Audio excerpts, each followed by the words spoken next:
Hello everyone, Laszlo Maurice from thewanderinginvestor.com. So today I'm with Laszlo. He's an immigration specialist, so helping people obtain citizenship by investments in the Caribbean, in Vanuatu, and also obtain residencies in some European countries such as Malta and here in Hungary. So residencies through investment.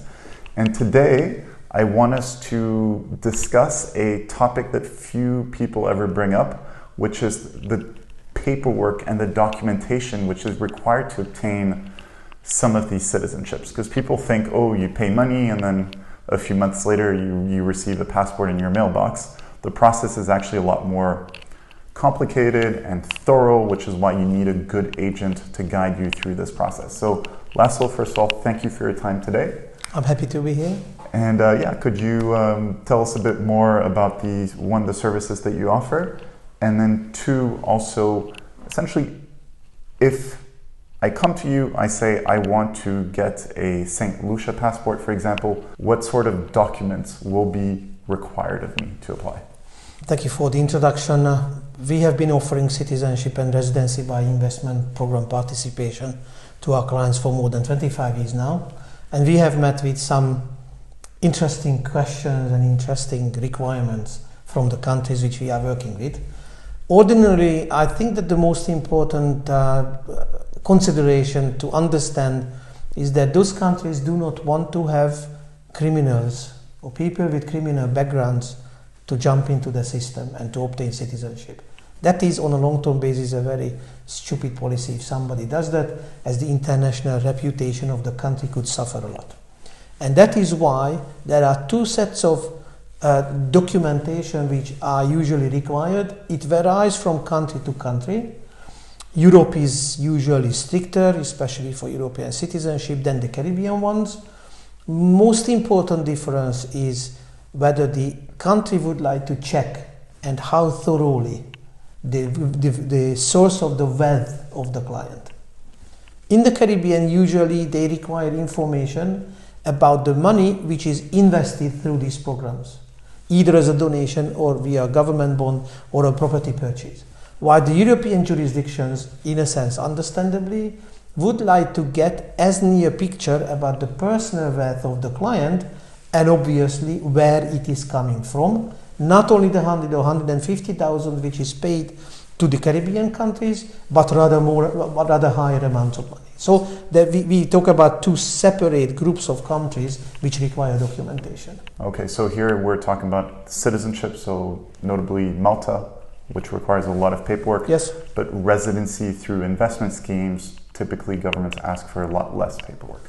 Yes, usually for residency, because citizenship cannot be easily taken away while the residency can be revoked much more easily. Therefore, the requirements are not as strict as for citizenship, understandably. One of the most important documents, two or three I can list.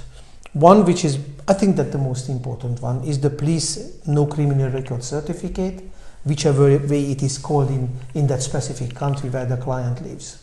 So, because a lot of my clients have lived in many countries.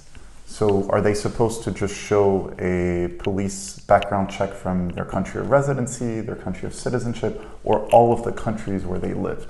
And does it depend on the programs as well? Usually those requirements, the answer is yes. Then it is usually required if the client has, for example, dual citizenship, to come the information from both countries.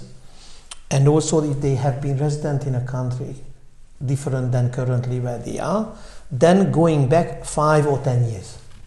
Not more than 10 years. I do not remember any country who is asking for documentation from a place where you lived 15 or 20 years ago. The definition of criminal can be interpreted differently. I know some countries are extremely strict. If you just have the single thing on your criminal background check, you have no chance of applying. True. Other countries, if you did something when you were 18, you did something stupid and you provide an explanation, it can be okay. Definitely. Let me give you a short example. We had a client who wanted to include his son also in one of the applications.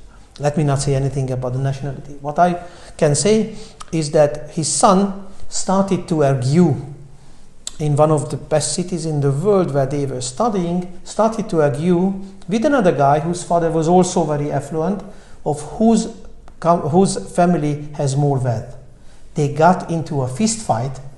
The police went, obviously, they arrested them, and he got a conviction of a suspended sentence of a year or so. So at the end, obviously, they laughed that, okay, fair enough, two stupid guys at the age of 20, after drinking lots of alcohol, they were arguing who is richer and who is not. But unfortunately, we had to go through each country's legislation which would allow somebody with a suspended sentence, with a 1 year maximum sentence, or no criminal sentence whatsoever requirements, so that there are some countries which are not available for them. They would have, I think they never thought that this would be a problem later on. And so then you help these clients explain the situation to the authorities, you know, draft the paperwork, work with the local lawyers, etc., to make sure that it went through. That's why our role, we are not tied to one country, but we are offering this service basically in every country which has a very clearly legally defined such possibility, as we call program.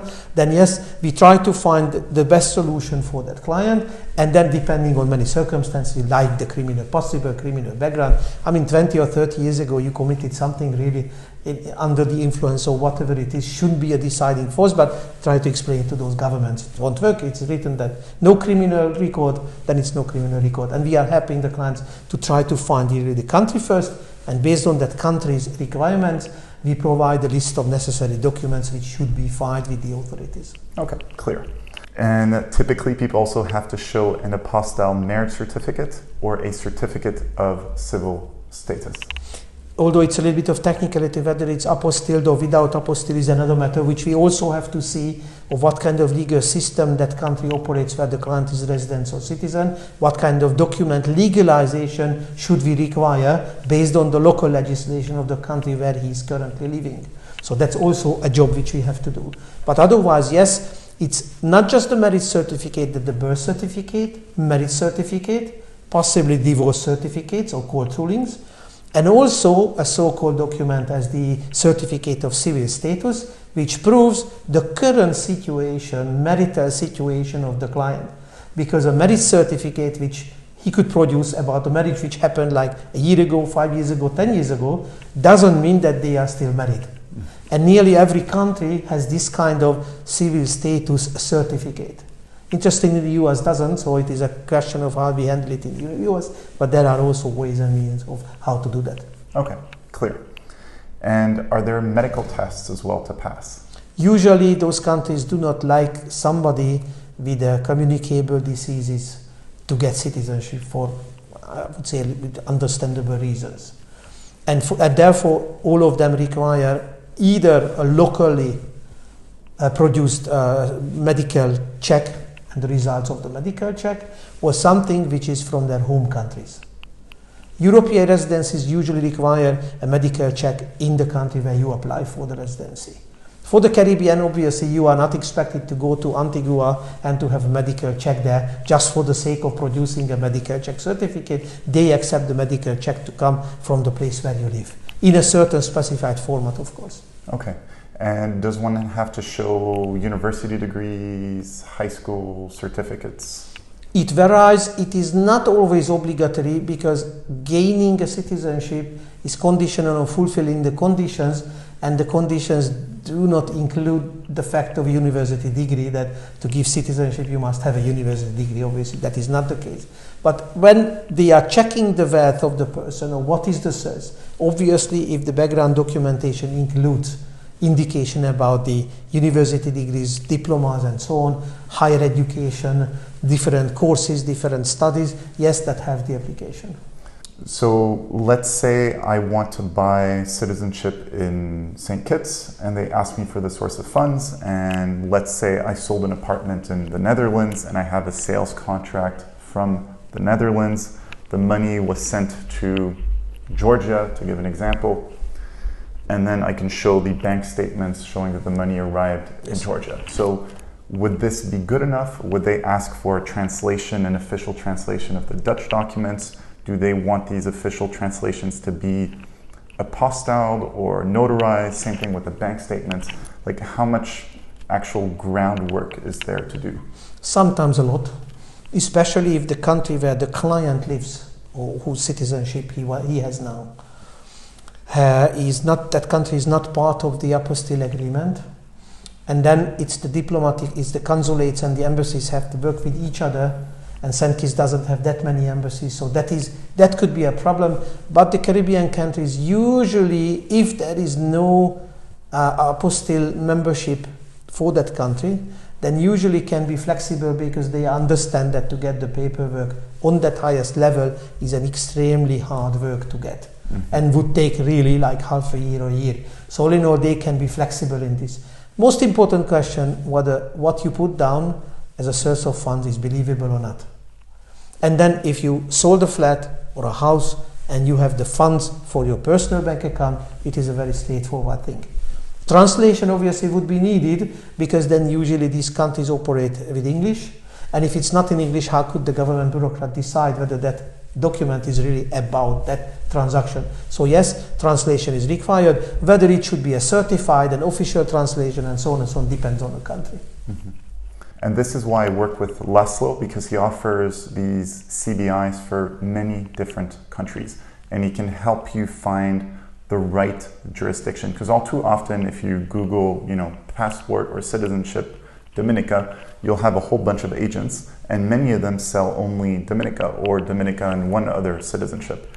So they will invariably try to sell you that citizenship, but maybe for you specifically, you're better off going for another one, not just depending in terms of pricing and how many family members you want to bring in, but also in terms of the documentation that you can provide. Because some citizenships will be a lot easier for you to obtain than others, just based on the fact that you lived in XYZ country, that you bank in that part of the world, etc. So, and that's why having someone like Laszlo, who's been in the industry for 25 years, I mean, that's a lot, is very useful, so that you don't waste your time and you go for the program that is most appropriate for you.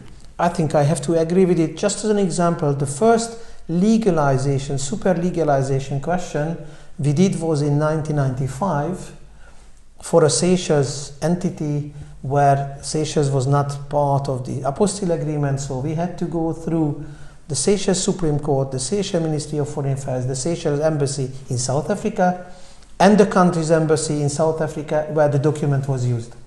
That was in 1995. Wow. So I learned my lesson. I would say that yes, we have to be very careful, and we have to be very, very specific and punctual in what is being required, what is certified, what is notarized, what is apostille, what is super legalized. This is where expertise partly lies, in addition to the actual knowledge about the different systems of those countries operate. This kind of legal background, I think, is definitely favorable for customers. Thank you, Laszlo. So if you have any questions related to CBIs, feel free to send Laszlo an email. There's his contact information below. There's also a link with more information and an interview we did in the past. And also Laszlo helps a lot of people move to Hungary. So if you buy real estate in Hungary for a minimum amount of approximately 180,000 euros through a local company, then you can obtain residency for yourself and your family in Hungary. So it's one of the more affordable and more pleasant ways of living in the European Union in a low tax country, in a beautiful country that few people discuss. There's also a link below. We did a video on this topic last summer. Well, Laszlo, thank you very much. Always a pleasure. Thank you so much.